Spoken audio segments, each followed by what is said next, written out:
If you struggle with muscle growth, let me explain the 4 main things you need to focus on to stimulate more muscle growth.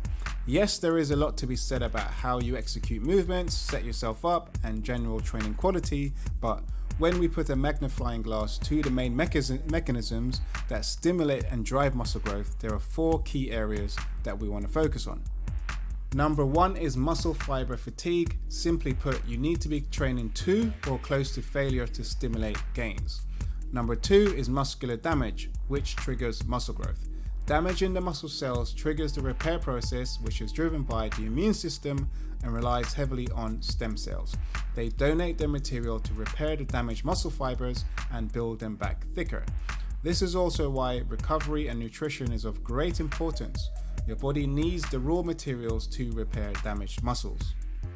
Number 3 is Mtor activation. This is a process that triggers protein synthesis and initiates the muscle building process. Generally, any type of resistance training will stimulate Mtor activation, but there are 2 key types that have a greater impact, and that is loading the eccentric portion of the movement and having a muscle under significant tension while it is stretched.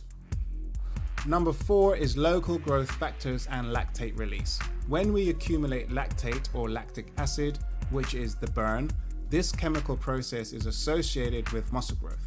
Lactate itself can trigger muscle growth by increasing stem cell activity and other growth factors or hormones in the body. Lactic acid increases follistatin, a binding protein that helps to increase muscle mass and strength. Secondly, lactic acid decreases myostatin. Myostatin is a negative regulator of myoblasts, proliferation and differentiation.